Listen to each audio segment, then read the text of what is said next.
Hey guys, welcome to another video. My name is Matt, and today we're going to be talking about my trip to Japan. It's been about a month and a half since I came back from Japan, and honestly I can't stop thinking about it. It was such a great trip. One thing I said at the end of the last video was that I was going to be vlogging in Japan a lot. I did vlog, but it was actually a lot harder than I thought. Well, first of all, not really comfortable on camera yet, and second of all, didn't want to be disrespectful, being loud, putting a camera in everyone's faces, so yeah, but you're gonna see a lot of vlog footage throughout this video. Basically, how this video is gonna work is I'm gonna yap about food for a little bit. You're gonna see some vlog footage sprinkled throughout, and then I'm gonna talk about some cultural things that were really interesting to me. And then I'm gonna talk about the clothes, the fashion, and the pickup section of the video. If you want to skip ahead, I'm gonna put some time codes below.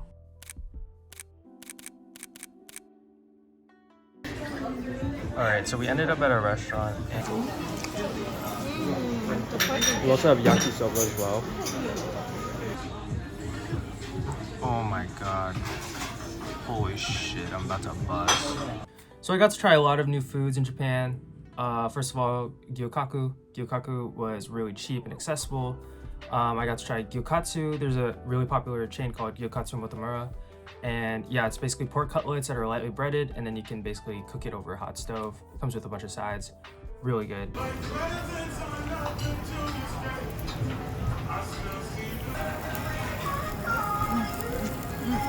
Issey? Guys, do I have an eating glow? Be honest.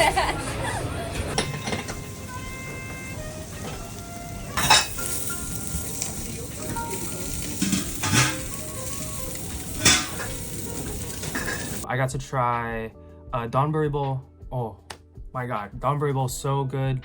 But from a specific place that my girlfriend found on TikTok, it was extremely good, worth the wait. Basically, you get a bunch of fresh fish over some rice in a bowl. Has some really good uni and fish eggs on top as well. And then basically at the end, you leave a little bit of rice, and they put some fish brine soup, and you just like that at the end.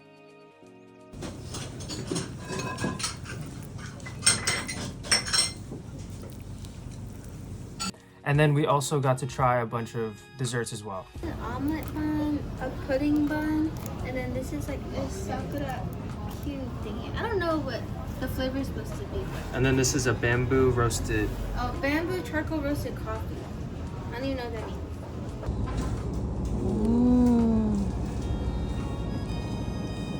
Oh my goodness.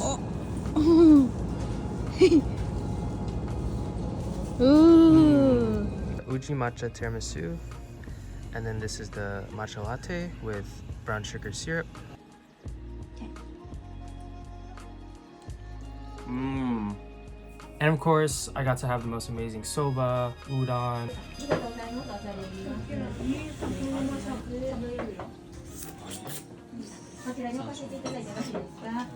ramen. One of the highlights for me was actually Ichiran, which is a really popular place. You've probably seen it on your For You page before, but it's basically a cubicle. It's very private, very chill. They serve it to you through a window. And yeah, amazing tonkatsu. So yeah.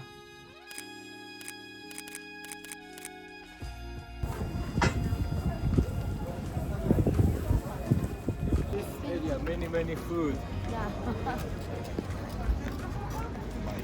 Did you see his tabbies? Oh my god, my Pookie Bear. Next, I'm going to talk about some cultural things that were really interesting to me. First of all, it goes without saying, the Japanese people are really nice, really friendly and accommodating. There are a lot of cultural things that you want to be mindful of though, and just etiquette in general. One of the things that stood out to me was the fact that there's so much portable food you can find in vending machines, 7-Eleven, Lawson, stuff like that.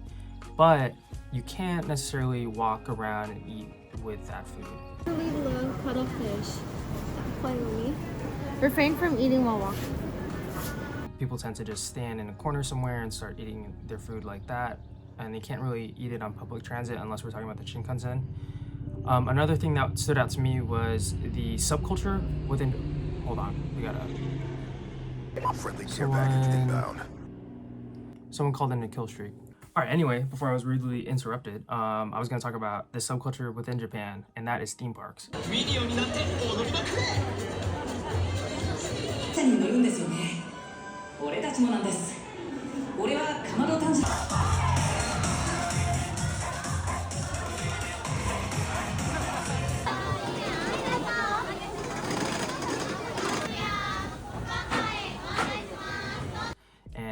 theme parks are super popular, as you can imagine. I went to USJ, I went to Tokyo Disney Sea, and basically what I noticed is that people are willing to wait in line for whatever with a smile on their face. And I'm talking like 3 hours, 4 hours long, bro, they don't care. Yeah, just people are just willing to wait in these long ass lines, and like as an American, I couldn't do it sometimes for 30 seconds of pleasures. Whoa. Another thing that I notice is how people show up to theme park. People will come in pairs and they'll often match with whoever they're going with, and they'll be matching their outfits, coordinating, you know, the plushie that they're carrying as well as whatever they're wearing on their head. A bunch of accessories are really popular in Japan. They'll be matching from head to toe with whoever they're going with. I think he's really cute. It didn't even matter if, you know, a lot of guys actually were doing that there, and you can imagine that's not something that people would do here in the US. Okay, my tea is starting to piss me off. It's giving me like an off the shoulder moment, and I'm not really messing with it. I'm gonna have to change, bro. All right, so much better.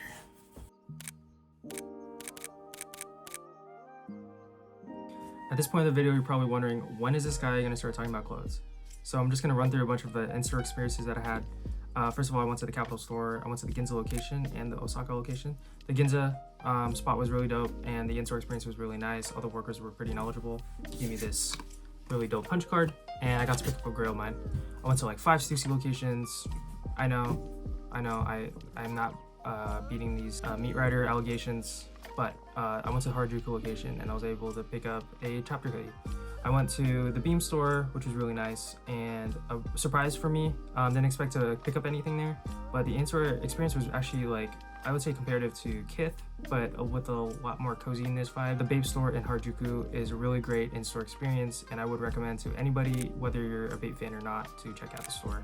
Definitely a dream for a Babe fan though. I went to a bunch of other places that I can't think of, but yeah. Shopping in Japan. All right, so let me start showing you guys the pickups. So speaking of Babe, first we got here a Babe tee that I got at a 2nd Street for about 25 bucks. It has this really cool like fake tag, size tag, and then that is the main tag right there, size large.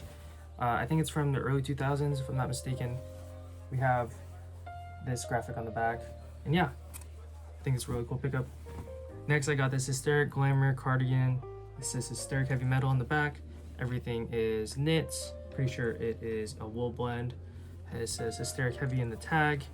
And yeah, it's kind of big, but I got it for a really good price. Picked it up at a Book Off Bazaar. And if you guys know about Book Off, it's a really cool store to pick up some things for a good price. So yeah.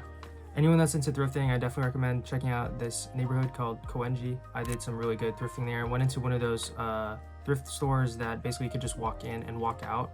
Think about like an Amazon Go, Amazon Fresh, but without all the technology. Basically there's just a camera and then you just put in the hanger. Yeah, it would not work in the US, bro. That shit would be ransacked.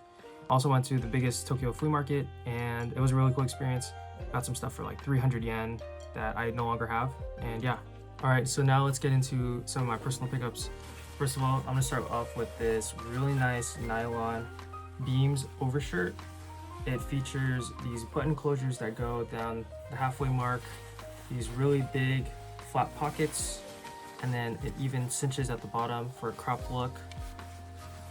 Nothing special on the backside, but this is water resistant, and I could dress it up, dress it down in a nice black color. Yeah, really happy with this item.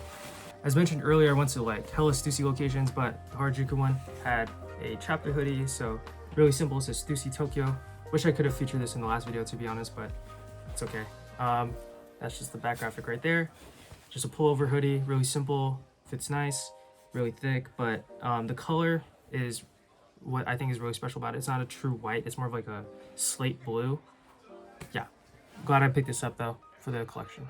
This next item was an impulse buy over at a 2nd Street, but I definitely do not regret getting it. It is this amazing, this banger of a piece, a Issey Miyake home plissé messenger bag. I don't know from what season it is, but it is a great piece that I didn't even know existed until I found it. So basically it has this closure right here, and then there's a button closure at the top. You can unbutton it, and then it has, you can see the home plissé tag. All of this is the bag, so it's super deep, fits tons of stuff, has a hidden pocket right here at the front, And yeah, I was able to, once I picked up this bag, I used it all the time. It could fit so many items, basically like a mini backpack, but it functions as a crossbody bag. So yeah, kind of works like this. Love this bag, and if anyone has any information on this thing, let me know in the comments.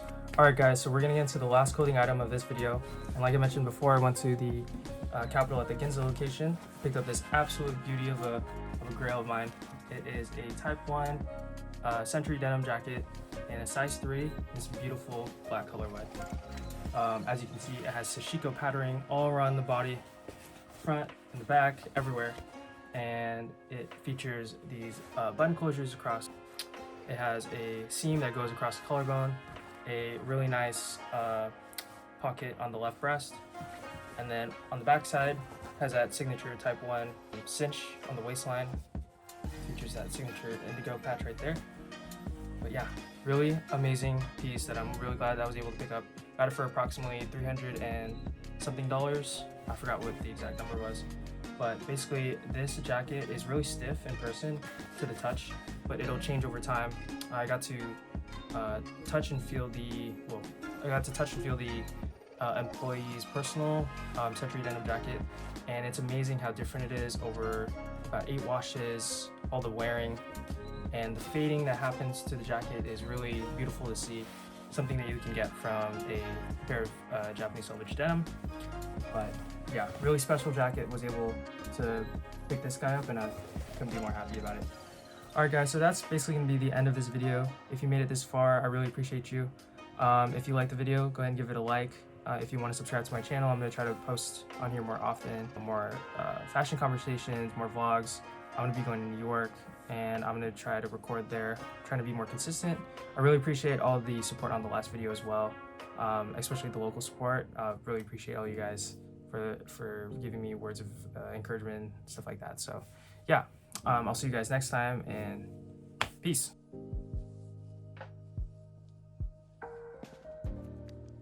All right, now that the casuals are gone, I can start talking about some of the things I'm actually excited about.